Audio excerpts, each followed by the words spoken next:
नमस्कार। Desert storm से मैं विमल शर्मा। डेजर्ट स्टॉर्म लेकर आ रहा है एक नई पेशकश, कहीं अनकहीं।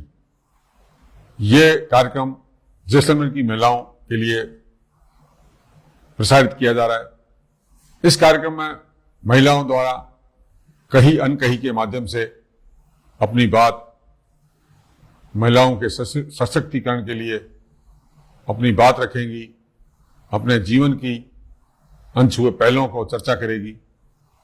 इनसे चर्चा करेगी हमारी एंकर योगिता सोनी, और हर रविवार को ये दोपहर 2:30 बजे के लगभग प्रसारित किया जाएगा।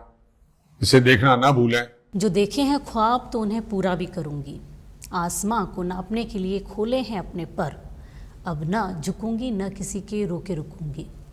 ऐसी ही किसी शख्सियत से रूबरू हम आपको करवा रहे हैं हमारी गेस्ट दुर्गेश कंवर शेखावत। नमस्कार, मैं हूं योगिता सोनी और आप देख रहे हैं डेजर्ट स्टॉर्म न्यूज़ का कार्यक्रम कहीं अनकहीं। चलिए मिलते हैं अपनी गेस्ट से।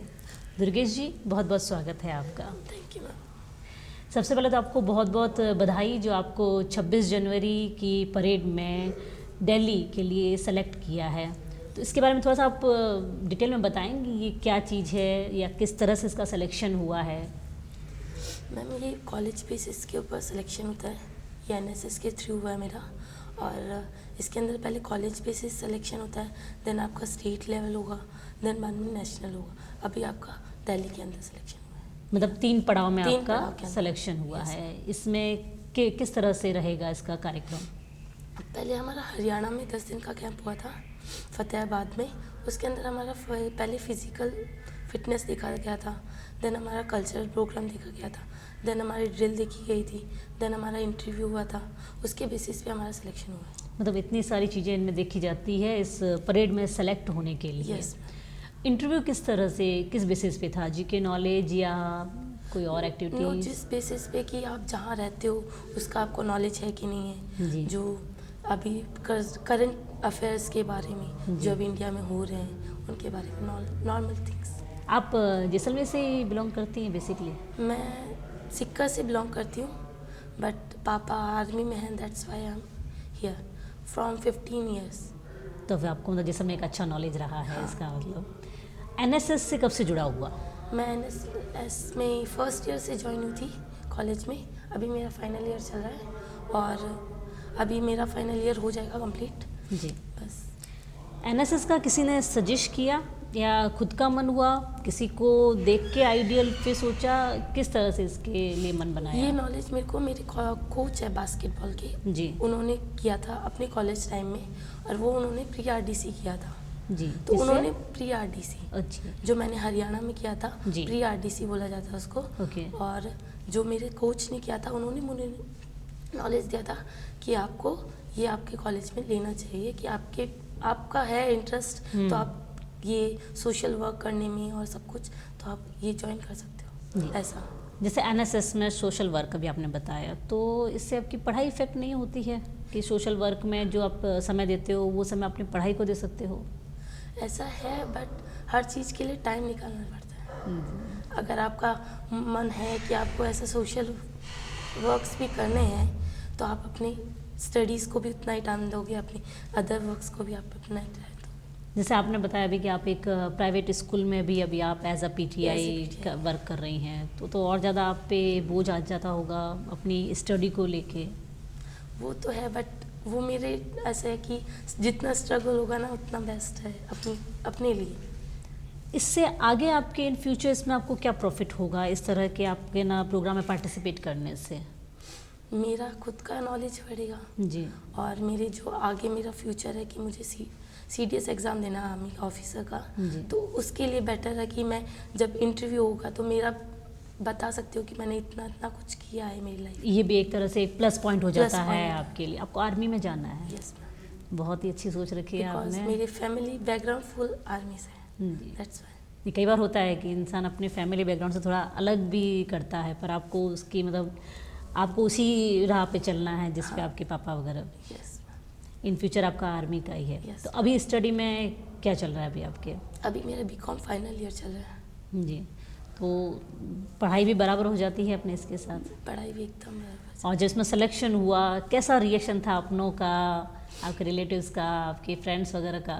मेरे फैमिली वाले बहुत ज़्यादा प्राउड कर रहे हैं मेरे पर जी। कि मैंने कुछ अलग से कुछ किया है लाइफ में। उनको बिलीव नहीं हो रहा कि मैंने इतना कुछ अचीव कर लिया इतनी सी एज जी। में, इसलिए।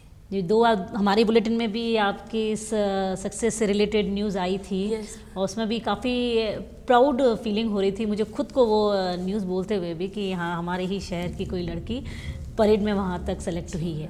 तो आपका जो ये प्रोसेस रहा, इसमें आपके साथ मतलब किसने मार्गदर्शक के रूप में काम किया कि नहीं मुझे कहीं भी तकलीफ हुई तो इस शख्स का मेरे साथ रहा? एक तो मेरी फैमिली का सपोर्ट रहा है, मेरे को ऑल टाइम उन्होंने सपोर्ट किया है कि जो करना है अपने बेसिस पे करो, आप जो नहीं होगा वो हम देखेंगे, बट आप आगे करो जितना आपसे हो सकता है।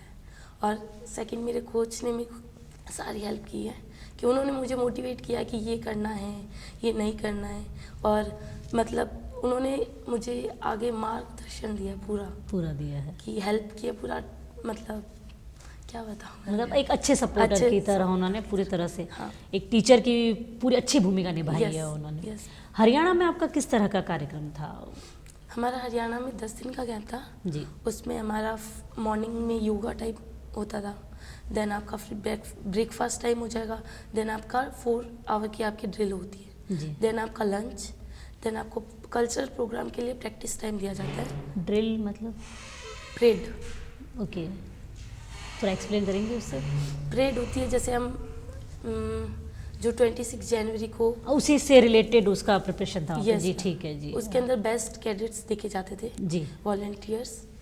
और फिर हमारा कल्चरल प्रोग्राम के लिए टाइम दिया जाता था, देन शाम को हमारा कल्चरल प्रोग्राम होता था, जी। देन हमारा डिनर, देन 10 o'clock आप sleeping time, Okay. Lights off. मतलब कितने कैडेट्स थे आपके साथ में? मेरे नॉर्थ जोन का था पूरा कैंप, उसके अंदर 20 कैडेट्स थे। 20 कैडेट्स से 20 में आपका सिलेक्शन हुआ? 200 कैडेट्स थे। 200? राजस्थान से 58 कैडेट्स थे। अच्छा, तो पहले 58 में आप 1, देन 200 में हाँ। पहला स्थान रहा आपका। तो अब इन सब चीज़ों की अब परेड के लिए अब आपको स्पेशली और तैयारी करवा रहे हैं कोच? स्पेशली तैयारी, अब मैं 13 दिसंबर को जाऊंगी दिल्ली, जी। देन वहाँ पे प्रैक्टिस अभी कंटिन्यू स्टार्ट हो जाएगा। जी, मतलब फिर 26 को 1 जनवरी टू 26 जनवरी कंटिन्यू वहीं रहेगा। यस, तो इसका भी सारी अब आपके वहाँ पे रहने करने की सारा रिस्पॉन्सिबिलिटी गवर्नमेंट की तरफ से रहेगी, तो ये सारा प्रोग्राम भी उनकी तरफ से ही चलाया हुआ था। तो आगे भी आपको एनएसएस में ही कंटिन्यू रहना है? जी, बहुत अच्छा। और आपको अपने भविष्य के लिए बहुत बहुत शुभकामनाएं और बधाई। आप हमारे चैनल के थ्रू अगर अपने ही जैसे टीनेज को कोई मैसेज देना चाहें तो प्लीज़। मैं मैसेज दूंगी कि आप जितना बेटर कर सकते हो ना अपनी लाइफ में, उतना बेटर करो, चाहे आप कॉलेज बेसिस पे करो, चाहे आप स्कूल बेसिस पे, अपनी लाइफ के लिए बेटर, मतलब लोगों के लिए, अपने लिए मोटिवेशन बनाओ कि इसने ये किया है तो मैं उससे ज़्यादा बेटर करूँ। बिल्कुल, मतलब आपकी उम्र ही यही है, इस समय आपके अंदर जोश भी है, आपकी स्टेमिना भी लेवल हाई होता है, तो इस समय जितना आप अपना उसको स्टेमिना को, अपने जोश को एक सही राह पे ला सकते हो उतनी आपको कोशिश करनी चाहिए। Yes. क्योंकि यही एक पॉइंट होता है हमारी लाइफ का, पीक पॉइंट, जहाँ हम करने की 100% चांसेस होते हैं हमारे। बहुत बहुत धन्यवाद दुर्गेश जी अपना समय देने के लिए।